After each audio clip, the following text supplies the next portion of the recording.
You're listening to the Sick Mom's Guide podcast, episode 12. Welcome to the Sick Mom's Guide podcast. If my mom can do it, you can too.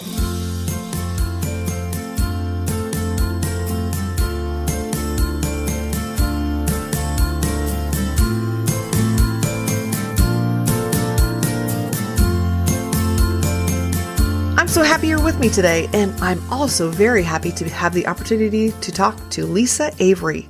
She is a specialist in the field of emotions, and I used to think that if I had bad emotions and felt sad or angry or any of those things, that it was bad and I needed to just shut that down, lock it away, and not think about it. But Lisa is talking about accepting who we are, accepting that positive and negative emotions are both part of the human condition.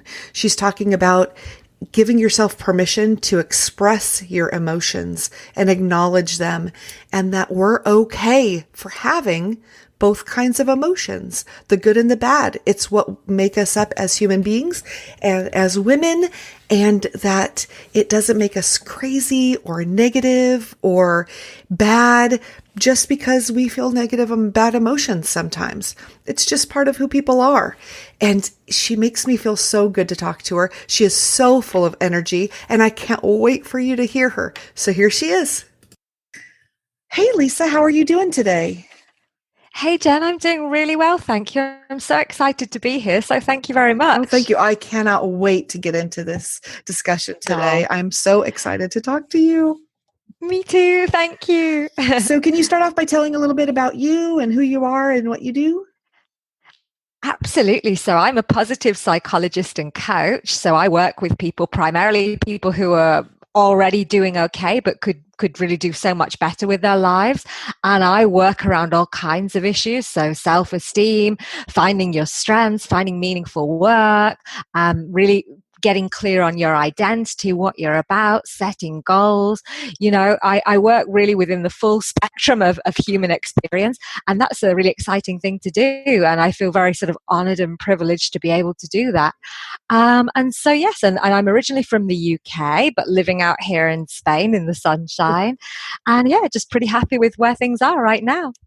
Oh, that's great. Well, you are so positive. Just listening to you makes me feel so positive and so happy. I am so glad you're here talking about emotions. Oh, Just thank you. Thank you. I'm really excited. You know, emotions are a really big deal. And I think the moment you begin to understand your emotions, you can then start to manage them a little bit. And I have to say, Jen, like my biggest takeaway from the whole of positive psychology, the 3 years that I was studying, was that negative emotions form a very real and necessary part of human existence. You know, whereas in the past, I used to feel almost shameful in recognizing that I had a bad day. You know, nowadays, I feel very, very fine about saying, look, I do need a little bit of help, a bit of support today, expressing it clearly, and that way, you know, the negative emotion dissipates so much more quickly. So absolutely, emotions are a really big deal. And that is part of the reason I really wanted to talk to you, because I think it's so important for people to understand. And this is something that I've never heard anyone say before, is that negative emotions are an important part of what's happening. Absolutely. And absolutely. Oh my gosh. Because, you know, especially for the people who are listening, a lot of them have chronic illness or depression or anxiety. Yes. And they feel like bad people because they're feeling negative and they're having bad emotions. And they feel like they should fix that all the time. And so just saying that it's okay and to accept that is so huge. Absolutely. You know, they form such a natural part of our existence. You know, all emotions have evolved for a particular reason. You know, anger, it serves to protect us. You know, when we get angry, we're really defending ourselves against a potential attack, be that physical, be that psychological. You know, when we feel sad, it's a time when we need to turn in on ourselves and really preserve all our emotional and psychological and physical resources. So, you know, each and every emotion serves a very particular purpose. But the key, you know, it's been found recently that the real key in handling negative emotions, as I say, it's to try to label the emotion as clearly clearly, as articulately, as precisely as possible. And even doing that out loud, expressing that out loud. And somehow then you create a little bit of distance between, your thought and the emotion, and you can begin to process it. And that way the experience will subside much more quickly. And I mean, there's something that I love, Jenna. If a person doesn't feel very confident about expressing their emotion, there's also a wonderful written activity that people can do. Shall I share that with Oh, your I would listeners for a love that. second? Yes, please. Absolutely. So when it comes to a bad experience or a traumatic experience or even chronic illness, something that we're dealing with every day, journaling is a fantastic way to get around this. So for example, there was a study and it showed that if a person were to take a piece of paper for 4 consecutive days, just for 20 minutes each day, okay, and for those 20 minutes, you just write freestyle, just free flow, letting it all out about what you're experiencing, how it's making you feel. At the end of those 4 days, you may initially have a dip in your well-being, but then a week or 2 later, you will actually begin to feel significantly better. And what's incredible, it even showed that the immune system was boosted significantly. So, this is not only your emotional and psychological well-being, if not your physical well-being too. So I think, especially for people who are feeling a little bit isolated or lonely, perhaps journaling could be a great solution. Well, that is so great. And it's great to know, because I know I've tried it sometimes, and yeah, I do. I get a little sad doing it. So to know that Yes. it's okay and normal for that to happen once in a while. Absolutely. But I didn't realize the Absolutely. physical benefits of journaling either. Absolutely. Absolutely. I mean, Jen, emotions have a profound impact on our body too. So, I think we could talk a little bit about positive emotions too, because positive emotions, have a very beneficial effect on the body as well as the mind and the emotions and the state of being. But negative emotions, absolutely, it's been proven that, anger, sadness, these kind of feelings are linked to a lot of chronic illnesses, to a lot of illnesses in general, but they have a very detrimental effect on the body.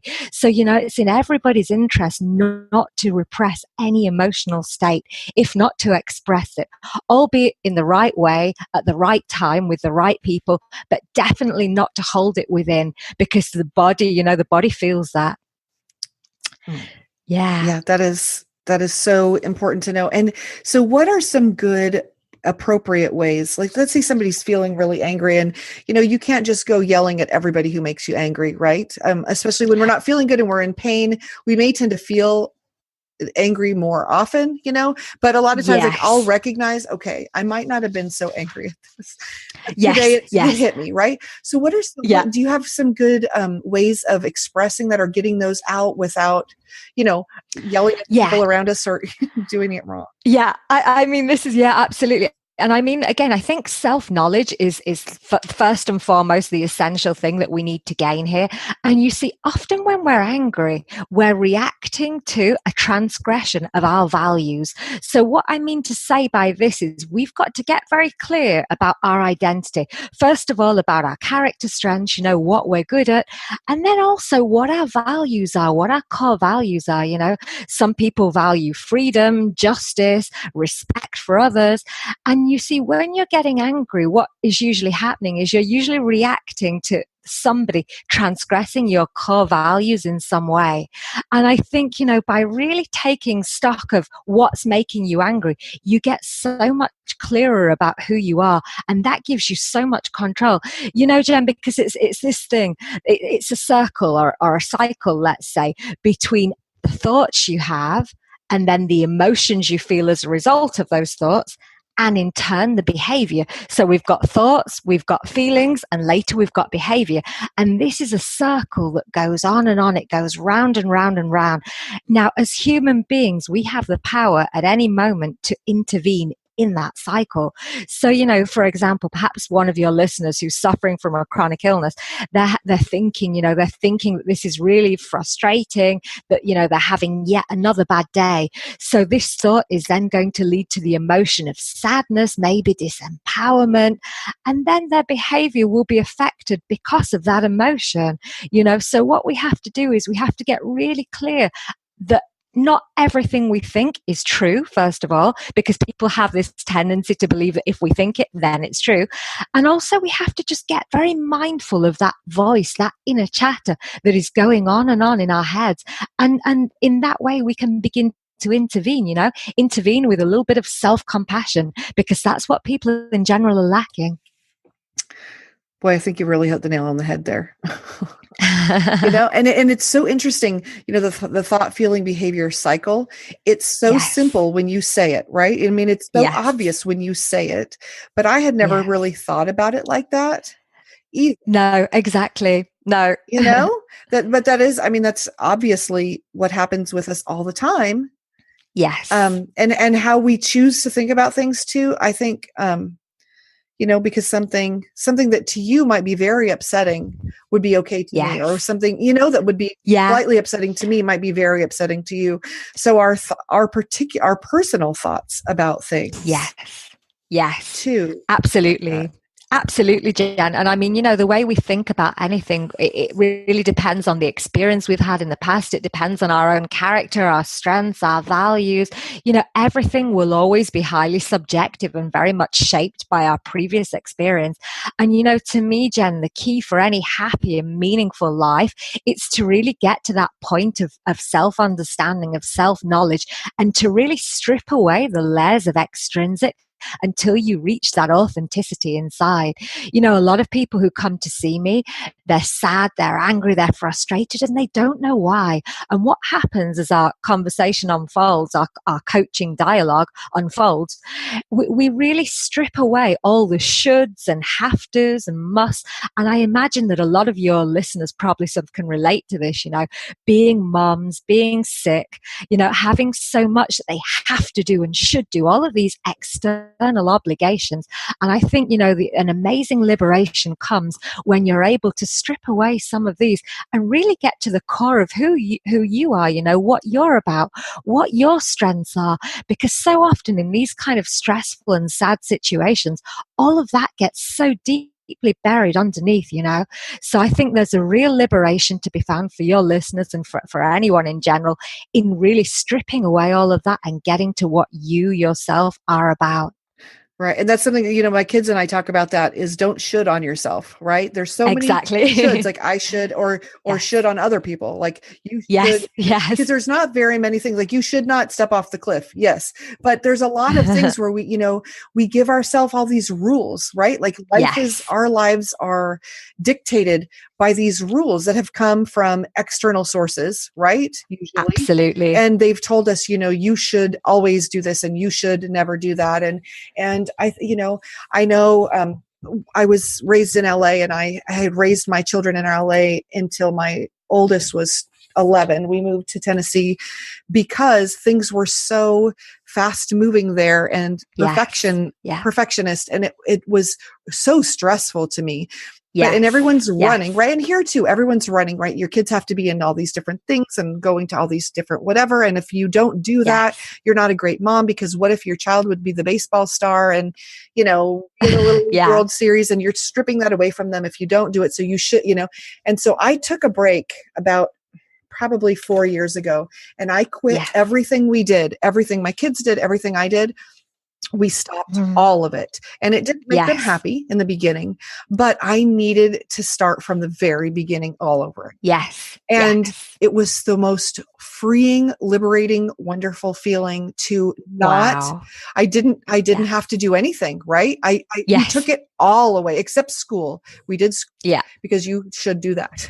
But other than that, and then we slowly brought things back. And so instead of living in a world of that, I have to all the time, and my to-do list is so long, it was, no, we have to eat and we have to do school. And we had about 6 months of that, which my kids were going nuts, I'll be honest. But I think it taught them a valuable lesson too, is that, we got closer as a family and we just focused on that.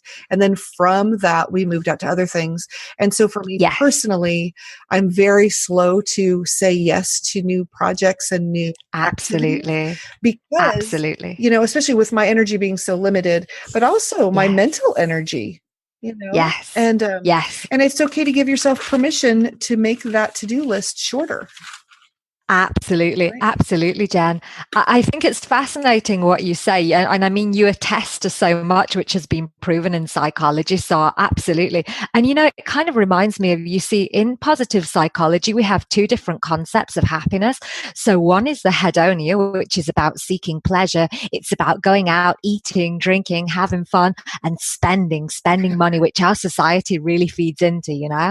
And the other kind of happiness, it's about a deeper, quieter, but more meaningful sense of happiness. So it's about finding a sense of purpose, finding something you're really good at, finding a way to serve the world with your gift. And I think, what you described in some way was stripping away all of that hedonic excess that you don't really need, all that pleasure, all of that consumption, and really getting back to a very neutral and natural state from which you're able to reflect and look for something a little bit deeper and meaningful and more fulfilling in life, the activities that really fill your soul in some way. So I think that's a brilliant experiment, and one which obviously had some great effects for you. Well, thank you. Yeah, it really did. And I encourage, if someone's listening, that they just feel like you're on that hamster wheel, that Yes. you are living in a free culture where you can make your own decisions, and it's okay to step off that Yes. wheel. And people just don't Absolutely. realize you can stop doing things.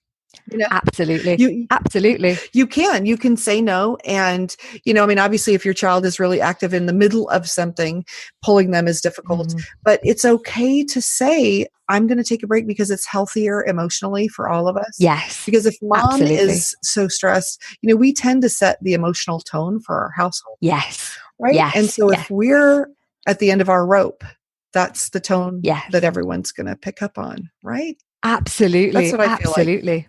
Absolutely, Jen. I mean, both negative and positive emotions are highly contagious. I'll tell you a little more about positive emotions in a second and how contagious they are. But I just wanted to add, I mean, what you're saying, I think, is perfect because, it's this idea that we should stop chasing goals constantly. And the reason we should stop doing that, it's because there's this theory called hedonic adaptation. And what it means, very simply, is that no matter what happens in life, however good or bad, we get used to circumstances. So everything just becomes normal. So that means that even when we pursue goals and they bring us this temporary high, very quickly they become normal. So we just get used to that and we just look for the next thing. And so what that means, rather than chasing goal after goal after goal, which, as you attest to, is just exhausting, it's much better to just look for a continual, slow but steady progression in every aspect of life, rather than being on that treadmill, as you so eloquently describe. Wow. But I think do you find that that's hard for people to do? It's very hard to do, because society just feeds into this kind of, need for consumption, need for constantly striving for something to obtain. We're looking for the next car, the next promotion, the next house. We think that happiness comes with the next whatever. And it doesn't. There's a fascinating study which actually looked at lottery winners. And what it found was that the level of happiness 1 year later, after winning the lottery, was exactly the same in almost every case as the day before these people had won the lottery 1 year earlier. So what that means is we just get used to everything as human beings. So obviously any deeper sense of happiness does not come from just simple goal completion. Instead, it comes from this very holistic way of thinking about happiness, which, may I share with your listeners what Please. that is? Yes. Absolutely. So the father of positive psychology, a guy called Martin Seligman, he has 5 letters which help us remember what happiness and well-being is about. So that's PERMA, PERMA. The P, it stands for positive emotions. The E is for engagement, so feeling very engaged, very involved in what we're doing, whether that's work, whether that's an activity, sort of very much getting lost in what we call flow, which is when you just get totally absorbed in an activity and you lose all track of time. So we've got the positive emotions, the engagement. We've then got the R, which is relationships. Now, relationships are fundamental to human functioning and human flourishing. We're relational people. We need those connections. And then we've got the M for meaning. So we need, whatever it is we're doing in life, whether it's work, whether it's charity, whether it's being with our families, we need to have something which gives us this sense of meaning, this sense of purpose. And then finally, we've got the A for accomplishment. And so that does mean achieving things. That means achieving the goals that we set out to do. But rather than just thinking of it as accomplishment, I like to think of that as a continual sense of progression. So if we've got each of these elements, I think we're going to be pretty well balanced human beings. Wow. Yeah. It's so interesting to me because there's so many things I think about how trying to put things together and make things better. But when you put it down like that, and I can look at it and I can say, okay, how is my balance of those things? Exactly. Right? Exactly. Because if if you're missing one of those things, then you're probably not feeling as positive and as happy. Absolutely. I think they're all equally important, as you say. But if I had to highlight one that really stands out, it's the relationships, without a doubt.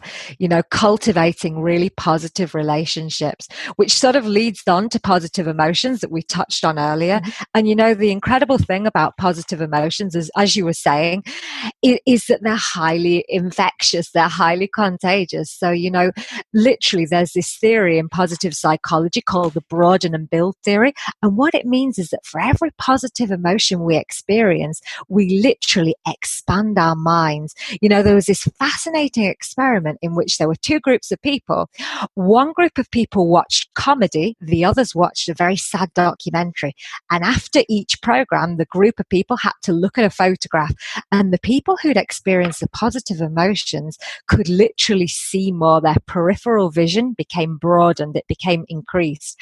And so literally positive emotions open us up to the rest of the world, to other people, to new opportunities. Because, when we're happy or when we're curious or when we're experiencing a sensation like awe or excitement, we become more expansive. So, and that in turn, increases the things we do, the people we talk to. So, positive emotions are very, very powerful. Just as negative emotions serve a function, well, positive emotions really build our psychological and emotional and physical well-being. So, we can look for as many ways as possible to increase those positive emotions. Well, that's awesome. So what ways, what do you have suggestions on ways?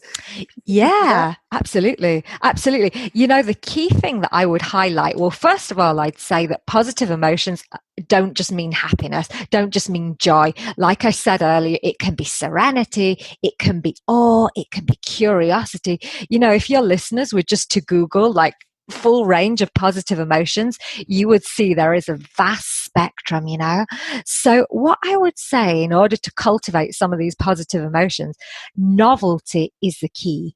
As we were saying earlier, human beings get used to things really quickly, really easily. And the moment we get used to something, it loses its effect. So I would look to try new experiences, to meet new people. There's this incredible saying that I really like, which says, you will be exactly the same person in 5 years' time, except for the people you meet and the books you read. Yeah, I think that's true. Definitely. Absolutely. And so, what that means to me is that novelty is really important, and really, increasing your repertoire of experiences, of emotions. And that is what I would say above all, and cultivating that curiosity, Jen.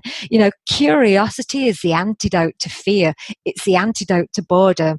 I cannot underestimate the importance of a curious attitude, because no matter what what emotion you're experiencing, you can always be curious. Ask yourself questions, So what does it feel like? Let me describe it in more detail.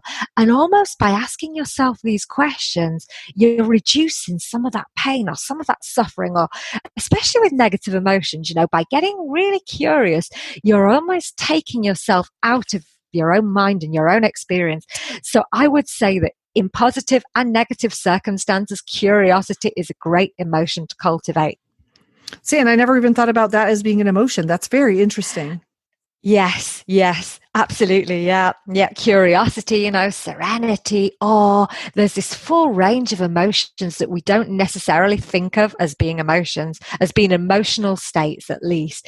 But it's worth looking into, and it's worth thinking, how can I create more of these experiences in my life, because when we look for them, they're always there.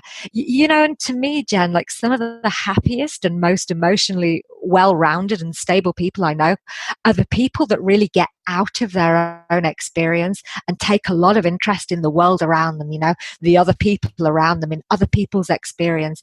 I actually did some studies on this for my university research, and I looked into what kind of people have a sense of vocation, so have work that they consider to be highly meaningful. And in all of these people, there were two things that really defined these people. The first was that they were what we would call very self-actualized people. So they were people who managed to entwine their innate strengths, talents, passions, and find a way to use them in their work and become the best version of themselves. But the other characteristic of these people was that they were very self-transcendent. So they really went beyond themselves. They found a greater cause. They found something that was really worth fighting for. And I think that's pretty much like you in this podcast and this incredible work that you're doing. You're finding a way to go beyond your own experience, and you're offering something incredible to really make a very, very special difference to other people who are in your situation, And I think that is a defining characteristic of these people, self-transcendence. And that losing yourself, and losing all sense of ego, it makes an incredible difference to the well-being of that person. Well, that's such a huge compliment. I really appreciate it. Oh, well, it's absolutely true and well deserved. Feel better, just doing something for other people, because I was absolutely so stuck in the pit of just dwelling on my own problems. And it wasn't until I decided to help other people that helped pull me out of that. And it did make me feel better, just because, I can't make myself better, but I can help other people feel better. Absolutely. And that to me is incredible. That is legacy. That is really creating something that will live on for the next 100 years, like this is legacy. Absolutely. And I think we all crave that, Jen, like so many of the people that I speak to in a coaching context, they come to me at this kind of moment of existential crisis. They've got this feeling that there has to be more to life, but they don't know what's missing. And that may manifest itself in a kind of frustration, anxiety, just a general feeling of not being 100% okay, but not knowing why. And it sort of typically happens to people around 45, 50. And what always comes out at that time, it's this need to once again strip away all the extrinsic, the state, the career, the promotions, the material possessions, and look for something inside of themselves which is really crying out to make some kind of contribution to the rest of the world that will live on and on well beyond themselves, Yeah. And it does. It is so helpful. Absolutely. Thank you. I think so. I think these kind of conversations people don't necessarily have on a daily basis. But sometimes I think, when you sit alone and you're not listening to music, you've got no distractions, and you just sit and listen to your own thoughts, there are two kinds of people. There are people who are comfortable with that and people who are very uncomfortable with that. And I think if you're the person who's uncomfortable with that, it might be time to start asking some of these questions, because whilst painful, whilst difficult, it's worth it, to strip away all of the extrinsic and really get to your own authenticity. There is no sense of liberation, freedom, and well-being that can ever rival that, ever. So what would you suggest? So let's say somebody's listening and they think, but I can't do something that big. Like it just sounds like a big sure. to do. It does, doesn't it? Yes. It does. Yeah. Like if you told me a year ago, that you should try doing something like that, I would have been overwhelmed, I think. Yes, totally. Yeah, don't worry, because there are things that we can do to break this down. So I can give you a few pointers if you like. Please. And brilliant. So the first thing I would say would be to get to know yourself really well. And one of the best ways to do that to start with is to take a strengths survey. And this is free at the University of Pennsylvania. You have to go, if you entering Google authentic happiness, University of Pennsylvania, you will come to a lot of questionnaires for free. And the questionnaire you need to take is the VIA, which is the VIA, Values in Action, So what was Strength Survey. Oh, I'm sorry. What was the first part? You said it was something at University of Pennsylvania? Yeah, absolutely. The name of this is Authentic Happiness. Okay. Authentic Happiness at the University of Pennsylvania. Okay. And it's the VIA, VIA, Values in Action, Strength Survey. And that is a 240 question survey. So it takes about half an hour, but it's very much worth doing. And at the end of that half an hour, you'll get a breakdown of your top character strengths. And I think this is really telling and really important for two reasons. For the first reason, because people are not very good at recognizing what they do well, you know, and we're not very good at taking compliments from other people. So especially for your listeners who probably don't always have the right amount of self-compassion, they're probably quite hard on themselves. I think this would be a wonderful way of really reaffirming and you know, boosting your well-being around yourself, you know, really recognizing and acknowledging what's good about you. And also, it's good to bear in mind, because sometimes your top strengths can be strengths that you use too much. So you use to your detriment. So my top strength, for example, is kindness.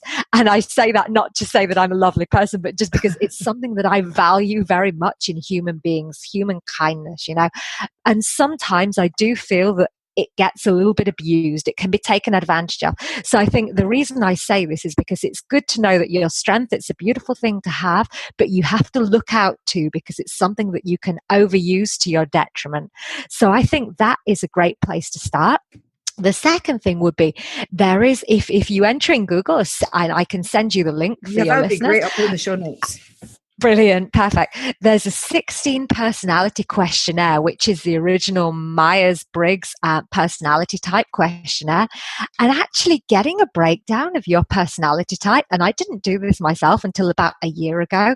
And Jen, it was one of those moments when it was like, oh my God, absolutely, this is who I am. And it's broken down very clearly. And it served as a great springboard for a lot of introspection, you know, thinking about me, what I want to do with my life, how I want to show up in the world. So I think if you take the personality test plus your character strengths test, that's a great start to thinking about who you are.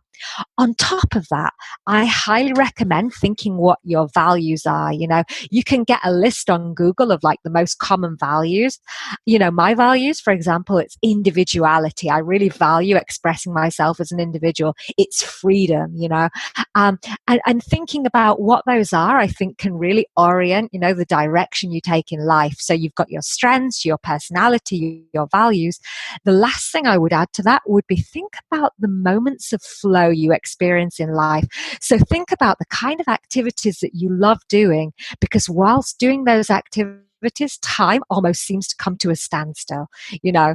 So whether that's playing chess, whether that's cooking, and see if there are ways in which you can bring together your personality, your strengths, your values, and these moments of flow. See if there's a way in which you can really bring these together and look for more opportunities to do that in your life. That would be the first thing that I'd say, because I think this really paints a picture of authenticity within a person, you know, who a person is, what they value, what their strengths are, the moments when they really lose themselves. This is when a person is their authentic being. And I think coming from that standpoint, you can only really experience a sense of well-being, meaning, and happiness. Wow, that is very profound. You know that, but I think it's good because, you know, even if you're not feeling good, you can sit there and take a test online, right? And absolutely. And absolutely. I always love those kind of things too. Yes. You know, like when I was a kid, they had those, you know, personality tests in magazines or these little quizzes. And, you know, I think Cosmopolitan. enjoy those, you know, just answering questions. And I think too, for a lot of us, you know, a lot of people with chronic illness or mental issues, psychological problems, we're dealing with a lot of negativity around us and the people around us because it's just the nature of how things are. And so something where you're getting reaffirmed, like you are good at this. These are good things about you. And it's not somebody just telling you, you know, it's it's a systemic approach to figuring out what the good things are in you. So then you can sit back and you'll be like, oh, I am good at this. You know, it's a good Exactly. reminder to tell you are a good person. You've got a lot to contribute, and these are what they are. And sometimes we just need to be reminded of that. Absolutely. We do. We do. And I mean, if you can share that with your family or the people around you, if you can do that as a family, each person take the test, I think it can generate some really positive and affirmative dialogue, you know, if you feel able to share that. But if not, even to do it alone, I think it's very, very, very powerful. Absolutely. And just the boost you need, you know, at times, just a little bit of boost you need. So absolutely. Right. Okay. Well, that's great. So I have a question. So what if someone is experiencing so many negative emotions, they're really having a hard time getting through that and getting to positive emotions? What are some ways? Do you have some ways that can help them? Can it work on shifting that? Sure. I mean, once again, I think expression is absolutely everything. I'd like you to think about negative emotions in this way, if I can just take a second to explain. Sure. If you take a piece of A4 paper and write on it just a few words, the feelings, the thoughts, or the situation that is really bringing you down at this moment in your life. So write it on the piece of paper. Then you pick the piece of paper up and you hold it at arm's length, and you begin to feel the strain in your arm, you know, and it hurts your arms, your shoulders, you begin to ache. Now, gradually bring those negative thoughts, emotions, experiences closer to you. Feel how your arms, your elbows, your shoulders begin to relax as you bring it closer. So what happens is when we hold negative emotions at a distance, they really hurt us, you know. We're repressing them, we're keeping them away, but they're hurting us. What we've got to do is we've got to bring them closer to us. We've got to begin to acknowledge them, to recognize them, whether that's with another human being, whether that's in a diary, whether that's with a coach or therapist, it doesn't matter. But first of all, we've got to begin to express them. And once again, the moment we express them, we've got to look to articulate them and express them as concisely and clearly as possible. And you will just then lose yourself, you know. You will begin to lose they will begin to lose the power they hold over you. They will begin to dissipate. So the only thing I can really say to that, Jen, it's to express rather than repress. And then perhaps you'll be in a neutral state, because what we've got to understand is by taking away the negative, we don't become positive. We just become neutral. So then when we're in that neutral space, we have to start to think of how to cultivate positive emotions. And almost always that will involve other human beings. Spending too much time alone will make anybody feel negative. So it's to begin to start to interact, to look for some ways to create, as we said before, the positive emotions, the engagement, the relationships, the meaning, and the accomplishment. But what I'd really like to highlight to your listeners is the fact that it is perfectly normal to experience the full repertoire of human emotions, and negative emotions feature very strongly on this. And in actual fact, to be able to experience the really negative means we have the capacity to experience the very, very positive too. You know, there are people who have shorter and wider spectrums and emotional experiences than others. So I think on a really bad day, your listeners have to remind themselves that because they're capable of experiencing such pain, they're also capable of experiencing acute pleasure, you know, because it's this full spectrum, and to have one means we also have to have the other. Okay, that is definitely something to keep in mind, because I know a lot of us, you know, we do have very bad days, and just to know that it is, like you said, acknowledge the human condition. Like as humans, we all experience this, and you're not alone in experiencing it. And, you know, that's part of the reason this whole podcast is here, because there are millions of us all over feeling the same way and feeling so isolated.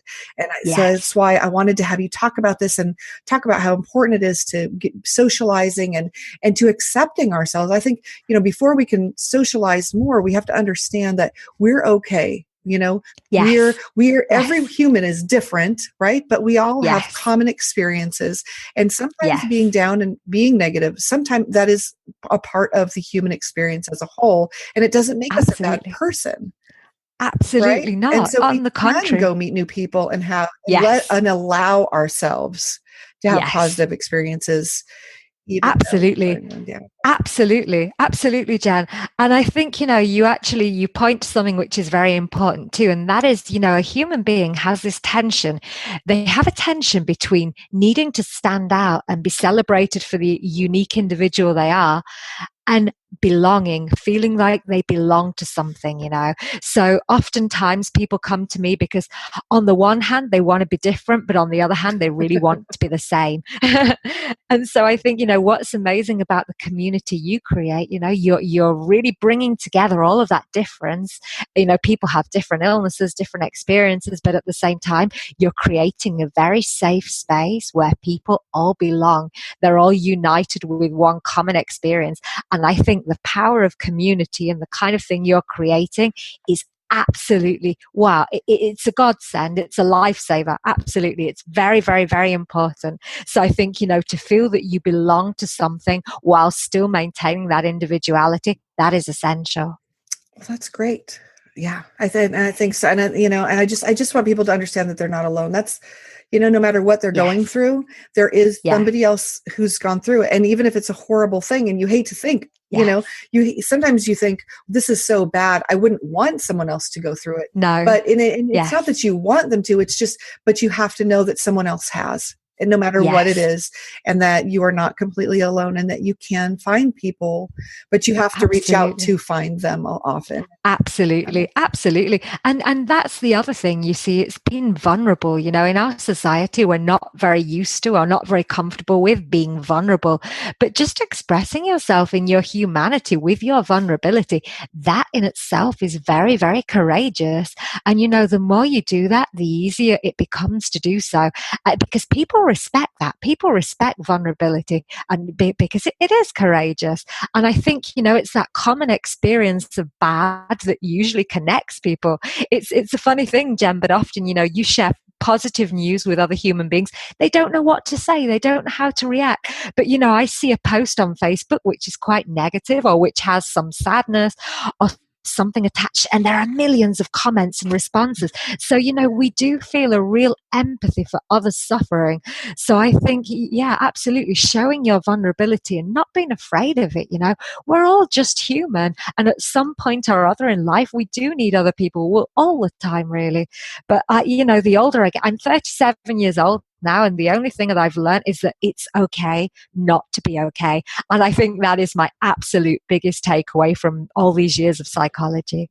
Yeah, and it's so important for people to know that it is okay not to be okay, Yes, and that things can get better no matter how bleak they seem. They can, absolutely. and you can still have positive emotions even in the middle of something that's not great. Yes, absolutely. I think, do you know what? That's a really important point that you've just said. At one time, it was considered that positive emotions and negative emotions didn't coexist. Nowadays, there's more and more research which shows that emotions are far more layered, they're far more nuanced. And so positive emotions and negative, they often do cohabit, they often do live together. It's kind of like when you have a bittersweet experience, saying goodbye to a friend at a train station, or, the positive and negative do exist together. And most of the time, that's the way things are. Nothing's ever perfect, but nothing is ever totally bleak and impossible either. It's very nuanced. And I think the older you get, the more you sort of understand and accept that, and the more comfortable you feel with that. Yeah. Okay. Yeah, exactly. Exactly. Oh, it's just so nice to talk to you. Okay. So now I'm going to talk a little bit. Everybody who's on the podcast has to have gone through something health-wise or in one way or another, because I just don't want people coming on and it's really easy for someone to say, oh, be happy, happy, happy thoughts all the time, because I've always been happy. And so you should be happy too. Right. Yes. Or I've always felt well. And so you should feel well too. And I have the quick and easy Band-Aid. And so everybody that comes on has to have had something, and share it just so that people listening understand, like you're saying these things, but also you understand, right? You understand what they might have gone through. So we had talked a little bit. Are you comfortable with talking? Absolutely. Okay. Absolutely, Jen. Yeah. Shall I share? Yeah, can you? Yeah, this is a good Absolutely. time. Yeah, Yeah. that'd be Brilliant, brilliant, brilliant. Yeah. So, probably the biggest, well, without a doubt, the biggest emotional and psychological challenge that I had to go through was the death of my stepfather, which was nearly 9 years ago now, incredibly so. And he was a real key figure in my life. You know, he came into mine and my mum's life when I was like 5 years old after my parents got divorced. So I grew up with him. I grew up with Peter. And so they were together for 20 years, and I lived with him for 20 years whilst growing up. And at the age of 57, he was diagnosed with a brain tumor. And it was inoperable. There wasn't anything that could be done about it. And so it was absolutely heartbreaking for me to see this guy who was a very tall, handsome, strong man. It was really sad. It broke my heart day after day to hear and to see how things went downhill very, very quickly. You know, the love that he and my mum had was just wow. It was something out of a fairy tale. It's something to this day restores my faith in love and relationships. You know, it was just incredible. And so to see how little by little he lost each and every one of his faculties, you know, he'd been a police officer. He was a very dignified person. And to see how absolutely everything was stripped from him, it just seems so unfair, Jen. It was, it's this whole thing about grief. First of all, it's the denial, then the anger. You know, right. I was furious with the world. I was absolutely furious. It was just so unfair. Why him? Why us? Why this time? And so my emotions went from disbelief and anger to then a real sadness. It was kind of like I was mourning him way before he'd gone. You know, I mean, it all happened very quickly, but in the sort of 8-9 months that he got ill and was diagnosed and then eventually passed away, it was a very intense psychological and emotional process. And at that time, I hadn't studied positive psychology and I didn't know anywhere near as much as I know now. And at that time, I didn't articulate what I was feeling. I tried to repress it because whenever I spoke to anybody about it, I felt guilty. I felt shameful that I was inflicting my suffering, my sadness, my anger upon them. And, you know, I have to say, unfortunately, most people didn't know how to respond. They didn't know what to say, which I understand. It's very difficult for people too. But at that time, I don't think I'd ever felt as alone in my entire life. You know, I didn't want to speak to my family about it because they were going through the same. And how did that manifest? I'll tell you how it manifested in my life. I woke up almost each and every night for 9 months screaming with terrible, terrible nightmares. Because, you know, there's this whole idea that our subconscious at night will process the things that we haven't processed during the day. So the things that we're repressing, the things that we're not actively processing will come out during our sleep. So I was waking up screaming, crying, you know, and I think it was this whole feeling of just not being able to express what I was going through to another human being. It was a very isolating and very lonely and an extremely sad time, you know, and even afterwards, even after he died, I think it took me maybe a couple of years to really come back to who I was, you know. And also at that time, it was a real soul searching moment for me because I kind of made the calculations. At that time, I was 29 and he was sort of 58. And I thought, wow, maybe I've had half of my life. Am I happy on my path? Am I really having a meaningful existence? And it was a time in which I both lost myself and really made an effort to start to find myself. But it took a very long time. And the only thing I would ever say to anybody going through anything similar would be, please express what you're going through, because that will really, really, really help. I isolated myself. I made myself very lonely and sad. And I had a broken heart for quite a few years afterwards, you know? Yeah. Wow. Well, I'm so sorry that you went through that. Thank you. Thank you. Absolutely. And I mean, you know, as time goes by, it's not true what people say that we ever get over anything. I don't think we do.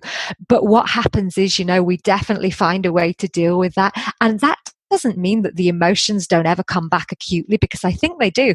And I don't think that's a bad thing. That is a testament to how much we loved a person and to the kind of meaning that we had within that relationship. Right. But what does happen is that, those kind of feelings come on a much more infrequent basis.